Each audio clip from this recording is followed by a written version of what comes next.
अस्सलाम वालेकुम जी, कैसे हैं आप सब। उम्मीद है कि बिल्कुल ठीक ठाक होंगे, मज़े में होंगे, खुश होंगे, शाद और आबाद होंगे। अल्लाह पाक आप सबको खुश रखे, आमीन सुमा आमीन। आज आपके लिए लेकर आई हूँ जी ज़बरदस्त सी रेसिपी जो आपके दिन को चार चांद लगा देगी, क्योंकि ये रेसिपी आपके घर वालों को बहुत ही पसंद आने वाली है और ये रेसिपी आपके घर वाले बड़े शौक़ से खाएंगे। और इंशाअल्लाह ताला ये रेसिपी जो है वो आपसे फरमाइश पर रोज़ाना बनवाई जाएगी कि आज हमने वही खाना है जो आपने पहले बनाया था। ठीक है, आपने टिप्स देख लेनी है कि क्या क्या इसके अंदर यूज़ हुई हैं और किस तरह से ये मैंने बनाया है। ठीक है, चलिए जी स्टार्ट करते हैं। फ्राई पैन में आपने घी ले लेना है। ठीक है, गरम करके उसके अंदर प्याज ब्राउन कर लेने हैं। ठीक है, ब्लैक नहीं करने, आपने गोल्डन ब्राउन सा आपने इसको कलर दे देना है ताकि हमारे ये गोल्डन ब्राउन से हो जाए और अच्छा सा अपना टेस्ट दे दें। फिर उसके बाद ये लहसुन अदरक का पेस्ट 1 टेबलस्पून इसके अंदर मैंने ये ऐड किया है, ये भून लें। ठीक है, उसके बाद जी 1 टेबलस्पून से थोड़ा सा कम मैंने ज़ीरा लिया है, ये आपने कंपल्सरी इसके अंदर डालना है। ठीक है, इससे जी फ्लेवर तो अच्छा होता ही है, इसके अलावा इसकी खुशबू बहुत ज़बरदस्त आती है। उसके बाद जी ये है मिर्च, हरी मिर्च है, ये 4 तकरीबन मैंने ये ली थी, इसी पीसेस के अंदर काट लेनी है। उसके बाद टमाटर है ये जी 1 मैंने एक टमाटर लिया है बड़े साइज़ का, छोटे हैं तो 2 ले लें।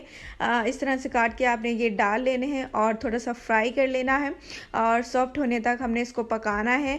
और आपने इसको सॉफ्ट करने के बाद ही अपनी बाकी की रेसिपी हम आगे बढ़ाएंगे, इसलिए मैंने इसके अंदर थोड़ा सा ना पानी ऐड कर देना है ताकि ये अच्छे से सॉफ्ट हो जाए, गल जाए और हमें अच्छा सा टेस्ट दे दें। ठीक है, उसके बाद जी ये देखें अच्छे से ये गल गए हैं, टमाटर सॉफ्ट हो गए हैं। 1 टेबलस्पून मैंने इसके अंदर लिया है जी लाल मिर्च का पाउडर। उसके बाद जी हल्दी मैंने ली है जी, ये भी 1 टेबलस्पून इसके अंदर हल्दी जाएगी। उसके बाद जी 1 टेबलस्पून इसके अंदर मैंने नमक आप अपने हिसाब से, अपने टेस्ट के हिसाब से इसके अंदर ऐड कर सकते हैं। उसके बाद जी काली मिर्च का पाउडर 1 टेबलस्पून मैंने ये भी लिया है। बस ये कुछ ही स्पाइसेस के अंदर ऐड होंगी और फिर आपने ये अच्छे से मिक्स कर लेना है ताकि ये अच्छा सा फ्लेवर दे दें और ये पक जाएं। ठीक है, फिर जी इसको अच्छे से मिक्स कर लें ताकि ये पक जाएं। ठीक है, और इसके अलावा ये रेसिपी आपको बहुत ही पसंद आने वाली है। इंशाअल्लाह ताला आपने एंड तक देखना है कि इसकी क्या क्या टिप्स हैं। ठीक है, उसके बाद जी मटर इसके अंदर ऐड किए हैं, तकरीबन ये आधा किलो से कम ही है। उसके बाद जी आलू इसके अंदर मैंने 3 आलू काटने हैं इस साइज़ के अंदर, इससे बड़े आपने नहीं काटने, फिर वो अच्छे नहीं लगते और हमारी रेसिपी को ख़राब करेंगे। ठीक है, इस तरह से आपने काट लेने हैं। तकरीबन 3 आलू हैं, ये मैंने काट के इसके अंदर ऐड कर दिए हैं। ये आपने अच्छे से मिक्स कर लेना है और इसको भी आपने गलने तक इसको पकाना है। फिर उसके बाद हम अपना बाकी का प्रोसीजर करेंगे। ठीक है, अच्छे से मिक्स कर लें ताकि सारे मसाले इसके ऊपर लग जाएं, आलू के ऊपर और मिक्स हो जाए मटर के अंदर।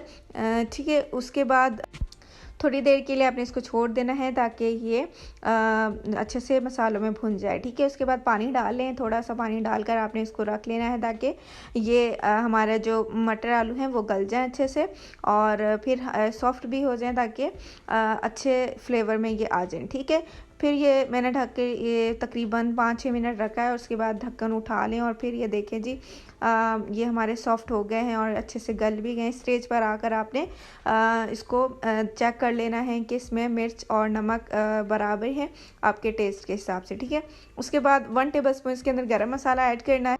ये आपने इसके अंदर लाजमी ऐड करना है क्योंकि ये आपकी रेसिपी को अच्छा बनाएगा और ये आपने स्किप नहीं करना बिल्कुल भी, ये आपने लाजमी इसके अंदर ऐड करना है। ठीक है, ये ऐड करके आप अच्छे से इसको मिक्स कर लें और अच्छे से आप इसको हिला लें ताकि ये भी अच्छे से मसालों के अंदर भुन जाए और अच्छा सा टेस्ट दे दे। ठीक है, उसके बाद जी इसके अंदर हम ये देखें अंडा डालना है। आपने फेंट कर अच्छे से अंडा डाल दें इसके अंदर और आपने ना जल्दबाजी नहीं करनी है, यहाँ पर थोड़ा सा सब्र का मुजाहरा करना है।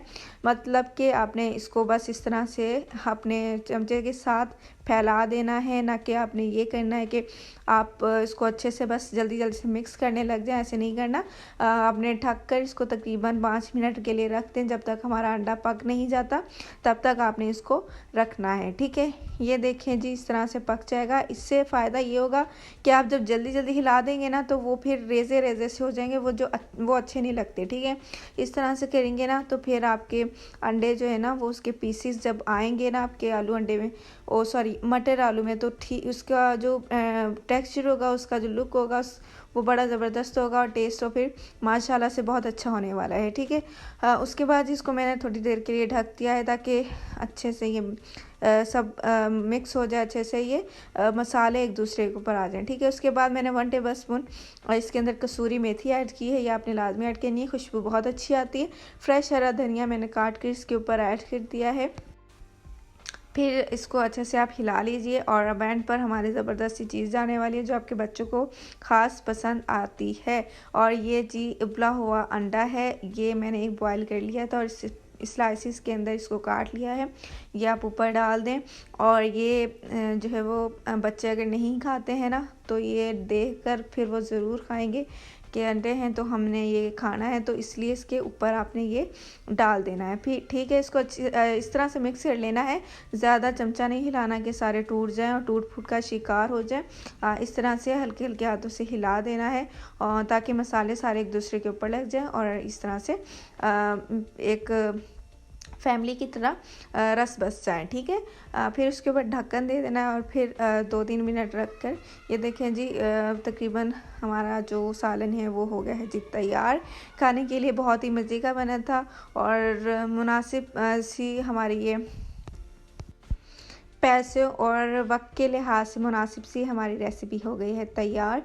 कि आपका टाइम भी बच जाएगा, थोड़ी सी हमारा टाइम लेगी ये रेसिपी और घर वालों को भी बहुत पसंद आने वाली है। जब आपको कोई चीज़ ना समझ आए तो इस तरह की रेसिपीज़ बना लिया करें ताकि आपका टाइम बच जाए और आपका दिमाग जो है वो भी बच जाए। आई होप कि आपको रेसिपी बहुत पसंद आई होगी और अगर आपको इसी तरह की अच्छी अच्छी रेसिपीज़ देखनी है तो मेरा चैनल विज़िट कर लिया करें, वहाँ पर आपको बहुत ही मज़े की रेसिपीज़ मिलेंगी इंशाल्लाह। इसी के साथ मुझे दीजिए इजाज़त। अपना बहुत सारा ख्याल रखिएगा और इस सर्दी में अपनों का ख़ास ख्याल रखिएगा। अल्लाह हाफ़िज़।